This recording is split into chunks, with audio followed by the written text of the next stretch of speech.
Bismillahirrahmanirrahim. Assalamualaikum warahmatullahi wabarakatuh. Selamat malam, salam sejahtera untuk kita semua rekan-rekan CPL dimanapun berada. Semoga dalam keadaan sehat walafiat ya teman-teman semuanya. Baik, rekan-rekan semuanya, izinkan saya pada kesempatan kali ini untuk berdiskusi mengenai sumber hukum dan juga mengenai link latihan soal ataupun seleksi anggota Bawaslu atau KPU Kabupaten Kota ya teman-teman semuanya. Seperti biasa, link saya sertakan dalam deskripsi. Kemudian password saya sampaikan dalam video ini. Nanti silahkan dimasukkan saja ya mengenai passwordnya. Oke, yang pertama mengenai pembahasan kita kali ini ataupun diskusi kita kali mengenai sumber hukum, itu berdasarkan dari permintaan rekan kita ya yang ada di WhatsApp grup CPL ya, yang ada di grup WhatsApp CPL itu mengenai atau permintaannya Mas Harto mohon dijelaskan semua dari poin traktat sampai jurisprudensi, di mana dalam pembahasan itu dalam permintaan ini berdasarkan dari pertanyaan yang ada di link latihan ya, yaitu mengenai sebuah perjanjian yang dibuat di bawah hukum internasional oleh beberapa pihak yang utamanya adalah negara, walaupun ada juga perjanjian yang melibatkan organisasi internasional disebut dengan itu, di situ ada pilihan traktat, konstitusi ya, kemudian konvensi, jurisprudensi dan undang-undang. Nah, atas dasar itulah kemudian saya coba untuk berdiskusi mengenai beberapa sumber-sumber hukum, sehingga pada pembahasan ini pula ya teman-teman semuanya, yang pertama yang ingin saya sampaikan adalah ataupun yang ingin saya bahas itu mengenai sumber hukum ya, di mana sumber hukum itu setidaknya terdapat dua jenis, yaitu sumber hukum secara material dan sumber hukum secara formil ya, di mana penjelasan daripada sumber hukum secara material itu yaitu tempat dari mana materi itu diambil ya, atau sumber hukum material itu merupakan faktor yang membatasi pembagian hukum ya. Sumber hukum material itu merupakan sumber yang dilihat dari segi isinya ya. Jadi sumber hukum material ini merupakan isi daripada produk hukum itu sendiri ya. Contoh misalnya KUH Perdata ya atau BW itu, kemudian KUH Pidana ya, KUHP pidana itu merupakan sumber hukum secara material. Kemudian bagaimana dengan formilnya ya? Kalau formilnya itu kita melihat dari bentuk sumber hukum secara formil ya, yaitu setidaknya ada undang-undang, kebiasaan, traktat, jurisprudensi dan doktrin ya. Dimana penjelasan mengenai undang-undang ini ya rekan-rekan semuanya, saya sampaikan terlebih dahulu, password yang pertamanya itu adalah Indonesia ya. Nah, di sini setidaknya ada 5 sumber hukum secara formil, yaitu ada undang-undang, kebiasaan, traktat dan jurisprudensi serta doktrin ya. Di mana undang-undang ini merupakan suatu produk hukum ya yang dibuat oleh pemerintah kita bersama dengan DPR atau DPR bersama dengan presiden ya, dalam normatifnya seperti itu. Jadi maknanya bukanlah suatu perjanjian internasional ya, walaupun nanti implementasinya ada undang-undang yang kemudian hasil ratifikasi daripada perjanjian internasional. Tapi lebih spesifik terkait dengan undang-undang ini adalah suatu produk hukum yang dimana dalam pembuatannya itu adalah melibatkan antara pembuat undang-undang yaitu DPR bersama dengan presiden, seperti itu. Kemudian ada kebiasaan. Kebiasaan ini secara istilahnya itu lebih cenderung terhadap hukum adat ya. Dalam artian suatu kebiasaan yang selalu dijalani, kemudian secara bentuknya ini lebih ke lebih ke tidak tertulis, yaitu tadi lebih merujuk ke hukum adat seperti itu.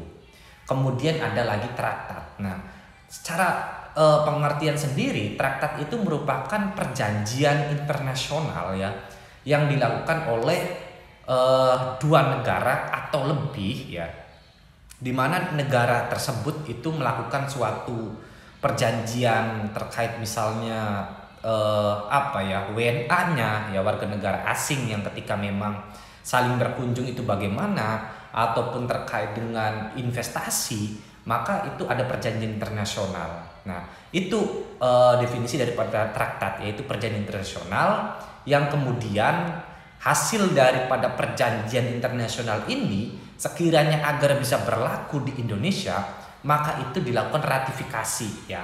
Itu diberlakukan diundangkan di seperti undang-undang pada umumnya, yaitu traktat. Pada prinsipnya traktat ini merupakan perjanjian internasional ya, dua negara atau lebih seperti itu. Nah, kemudian kalau jurisprudensi ya, jurisprudensi ini adalah suatu putusan hakim terdahulu yang kemudian dipakai ataupun diambil lagi oleh hakim yang sedang yang sedang menghadapi ataupun yang sedang gelar perkara, dalam artian sebagai bentuk referensi daripada hakim yang sekarang untuk mengambil kasus yang sama. Pada prinsipnya atau pada intinya jurisprudensi itu adalah putusan hakim terlebih dahulu yang kemudian dijadikan referensi kepada hakim yang sekarang. Hakim yang sekarang itu adalah hakim yang istilahnya sedang gelar perkara, sedang bersidang dengan kasus yang sama. Misalnya hakim terdahulu itu terkait dengan memvonis bagi terpidana pencurian motor dengan vonisnya itu adalah misalkan 5 tahun, kemudian putusan tersebut itu menjadi dasar rujukan dari hakim yang sekarang dengan posisi yang sama. Bukan putusannya yang diambil, tapi melainkan pertimbangan-pertimbangan hakimnya ya. Jadi dalam putusan itu kan ada pertimbangan hakim ya atau majelis. Nah, itunya yang diambil dalam artian analisa-analisa itunya kayak gitu, bukan putusannya disamakan, enggak ya seperti itu, karena beda motif kemudian beda tuntutan juga kan beda lagi kayak gitu. Tapi yang diambil itu adalah hakimnya, dalam artian pertimbangan hakimnya seperti itu. Kemudian doktrin ini adalah pendapat ahli ya, pendapat ahli yang bisa juga yang dipakai oleh hakim dalam memberikan pertimbangan tadi ya. Kalau jurisprudensi itu putusan hakim terlebih dahulu, kalau doktrin ini ahli, dalam artian ahli ini ahli hukum yang memberikan suatu definisi kemudian itu dipakai oleh hakim bisa untuk memberikan putusan seperti itu, untuk memberikan pertimbangan dan kemudian untuk memberikan putusan seperti itu. Jadi poinnya terkait dengan perjanjian internasional itu ya adalah traktat masuknya seperti itu ya. Undang-undang itu adalah produk hukum yang dibuat oleh DPR bersama dengan Presiden. Kebiasaan itu lebih cenderung terhadap hukum adat. Traktat itu adalah suatu perjanjian internasional. Jurisprudensi itu adalah putusan hakim terlebih dahulu yang kemudian diambil ataupun diadopsi lagi oleh hakim yang sekarang yang sedang menghadapi perkara. Doktrin ini adalah pendapat ahli yang kemudian bisa menjadi rujukan bagi hakim, contohnya seperti itu. Oke, kemudian terkait dengan konstitusi. Konstitusi ini adalah suatu ketentuan dan aturan tentang ketatanegaraan.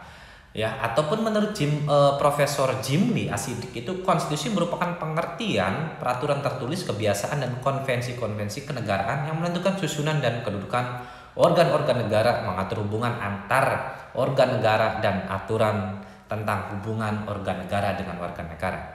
Istilah sederhananya konstitusi ini adalah suatu nilai dasar ya, aturan dasar konstitusi itu. Berarti kalau di Indonesia konstitusi itu yaitu adalah Undang-Undang Dasar Negara Republik Indonesia tahun 1945 seperti itu. Pasal yang keduanya itu adalah hebat. Itu teman-teman ya. Kemudian konvensi dalam KBBI, konvensi ini merupakan suatu permufakatan atau kesepakatan terutama mengenai adat, tradisi dan sebagainya.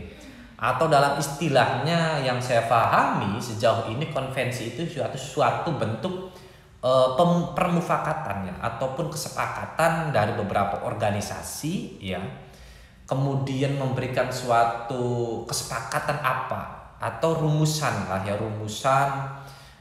untuk menentukan apa nih yang akan kita lakukan. Kesepakatan seperti apa itu adalah konvensi. Seperti itu ya rekan-rekan semuanya terkait dengan sumber hukum apa yang tadi disampaikan oleh Mbak Ria pertanyaannya. Maka maknanya ketika ada soal seperti itu yang difahami oleh teman-teman semua, Undang-undang adalah produk hukum yang dibuat oleh DPR bersama dengan Presiden ya. Kemudian kebiasaan itu lebih cenderung terhadap hukum adat ya. Kemudian traktat itu adalah lebih cenderung terhadap perjanjian internasional baik negara ataupun organisasi internasional.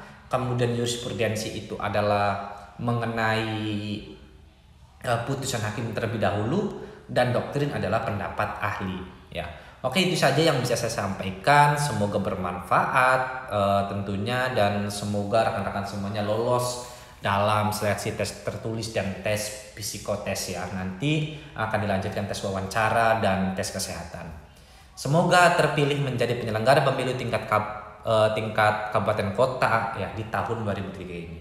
Oke, saya akhiri. Wassalamualaikum warahmatullahi wabarakatuh.